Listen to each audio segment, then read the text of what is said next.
ನಮಸ್ಕಾರ ಸ್ನೇಹಿತರೆ. ಏಪ್ರಿಲಲ್ಲಿ 5 ಬಾರಿ ದ್ವಿದ್ವಾದಶಿ ಯೋಗ.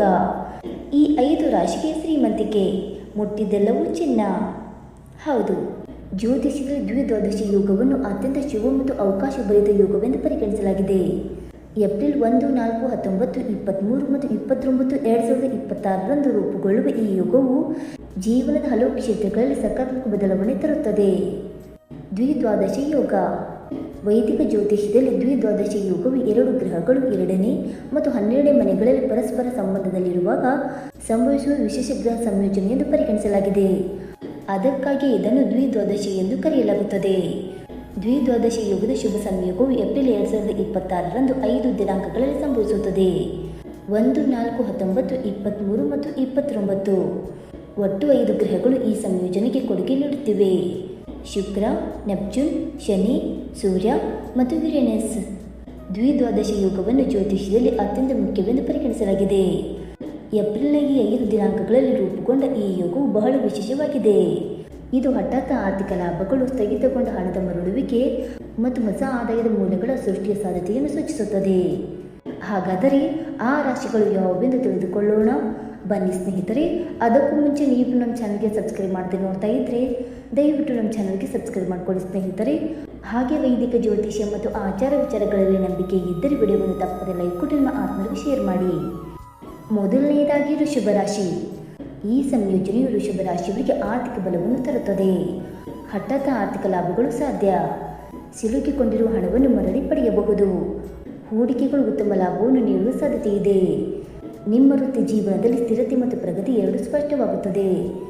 ಕೆಲಸದಲ್ಲಿ ನಿಮ್ಮ ಕೆಲಸವನ್ನು ಪ್ರಶಂಸಿಸಲಾಗುತ್ತದೆ. ನಿಮ್ಮ ಕುಟುಂಬದಲ್ಲಿ ಶಾಂತಿ ಮತ್ತು ಸಂತೋಷವು ಮೇಲುಗೈ ಸಾಧಿಸುತ್ತದೆ. ಈ ಸಮಯವು ಆತ್ಮವಿಶ್ವಾಸವನ್ನು ಹೆಚ್ಚಿಸುವ ಸಮಯವಾಗಿರುತ್ತದೆ. ಹಳೆಯ ಸಂಪರ್ಕಗಳು ಹೊಸ ಅವಕಾಶಗಳನ್ನು ತರಬಹುದು. ಉಳಿತಾಯದ ಅಭ್ಯಾಸವು ನಿಮ್ಮ ಭವಿಷ್ಯವನ್ನು ಬಲಪಡಿಸುತ್ತದೆ. ಎರಡನೆಯದಾಗಿ ಸಿಂಹರಾಶಿ. ಸಿಂಹರಾಶಿಯವರಿಗೆ ಈ ಸಂಯೋಜನೆಯು ಯಶಸ್ಸಿಗೆ ಹೊಸ ಮಾರ್ಗಗಳನ್ನು ತೆರೆಯುತ್ತದೆ. ನಿಮ್ಮ ಉದ್ಯೋಗ ಸ್ಥಿತಿ ಮತ್ತು ಪ್ರತಿಷ್ಠೆ ಹೆಚ್ಚಾಗಬಹುದು. ಹೊಸ ವ್ಯವಹಾರ ಒಪ್ಪಂದಗಳು ಕಂಡುಬರುತ್ತವೆ. ಬಲವಾದ ಆರ್ಥಿಕ ನಿರೀಕ್ಷೆಗಳು ಹೊರಹೊಮ್ಮುತ್ತವೆ. ನಿಮ್ಮ ನಾಯಕತ್ವ ಮತ್ತು ನಿರ್ಧಾರ ತೆಗೆದುಕೊಳ್ಳುವ ಸಾಮರ್ಥ್ಯಗಳು ಸುಧಾರಿಸುತ್ತವೆ. ಸಾಮಾಜಿಕ ಪ್ರತಿಷ್ಠೆ ಹೆಚ್ಚಾಗುತ್ತದೆ. ಇದು ನಿಮ್ಮ ಗುರುತನ್ನು ಸ್ಥಾಪಿಸುವ ಸಮಯ. ಉನ್ನತ ಅಧಿಕಾರಿಗಳ ಬೆಂಬಲದೊಂದಿಗೆ ನಿಮ್ಮ ಕೆಲಸವು ಬೇಗನೆ ಪೂರ್ಣಗೊಳ್ಳುತ್ತದೆ. ನಿಮ್ಮ ಯೋಜನೆಗಳು ಇತರರನ್ನು ಮೆಚ್ಚಿಸುತ್ತವೆ ಮತ್ತು ಬೆಂಬಲವನ್ನು ಗಳಿಸುತ್ತವೆ. ಮೂರನೆಯದಾಗಿ ತುಲಾರಾಶಿ. ತುಲಾರಾಶಿಯವರಿಗೆ ಈ ಸಂಯೋಜನೆಯು ಸಮತೋಲನ ಮತ್ತು ಲಾಭ ಎರಡನ್ನು ತರುತ್ತದೆ. ನಿಮ್ಮ ಆರ್ಥಿಕ ಪರಿಸ್ಥಿತಿ ಸುಧಾರಿಸುತ್ತದೆ. ಹೊಸ ಆದಾಯದ ಮೂಲಗಳು ಹೊರಹೊಮ್ಮಬಹುದು. ನಿಮ್ಮ ವೃತ್ತಿ ಜೀವನದಲ್ಲಿ ನೀವು ಹೊಸ ಜವಾಬ್ದಾರಿಗಳನ್ನು ಪಡೆಯಬಹುದು. ಸಂಬಂಧಗಳು ಹೆಚ್ಚು ಸಾಮರಸ್ಯವನ್ನು ಹೊಂದುತ್ತವೆ. ನಿಮ್ಮ ಜೀವನದಲ್ಲಿ ಸಕಾರಾತ್ಮಕ ಶಕ್ತಿಯು ಹರಿಯುತ್ತದೆ. ನಿಮ್ಮ ಯೋಜನೆಗಳನ್ನು ಯಶಸ್ವಿಗೊಳಿಸಲು ಇದು ಸೂಕ್ತ ಸಮಯ. ಪಾಲುದಾರಿಕೆ ಕೆಲಸವು ಗಮನಾರ್ಹ ಪ್ರಯೋಜನಗಳನ್ನು ನೀಡುವ ಸಾಧ್ಯತೆಯಿದೆ. ನಿಮ್ಮ ತಿಳುವಳಿಕೆಯು ಅನೇಕ ಸಂಕೀರ್ಣ ಸಮಸ್ಯೆಗಳನ್ನು ಸುಲಭವಾಗಿ ಪರಿಹರಿಸಲು ಸಹಾಯ ಮಾಡುತ್ತದೆ. ನಾಲ್ಕನೆಯದಾಗಿ ಧನುರಾಶಿ. ಈ ಸಂಯೋಜನೆಯು ಧನುರಾಶಿಯವರಿಗೆ ಅದೃಷ್ಟದ ಅಳಿಯನ್ನು ತರುತ್ತದೆ. ಹಠಾತ್ ಆರ್ಥಿಕ ಲಾಭಗಳು ಸಾಧ್ಯ. ವಿದೇಶ ಪ್ರಯಾಣಕ್ಕೆ ಸಂಬಂಧಿಸಿದ ಅವಕಾಶಗಳು ಉದ್ಭವಿಸಬಹುದು. ಶಿಕ್ಷಣ ಮತ್ತು ವೃತ್ತಿ ಪ್ರಗತಿ ಸಾಧ್ಯ. ಹೊಸ ಉದ್ಯಮಗಳನ್ನು ಪ್ರಾರಂಭಿಸಲು ಸಮಯ ಅನುಕೂಲಕರವಾಗಿದೆ. ಆತ್ಮವಿಶ್ವಾಸ ಮತ್ತು ಉತ್ಸಾಹ ಹೆಚ್ಚಾಗುತ್ತದೆ. ಇದು ಮುಂದುವರಿಯಲು ಮತ್ತು ಅಪಾಯಗಳನ್ನು ತೆಗೆದುಕೊಳ್ಳಲು ಸೂಕ್ತ ಸಮಯ.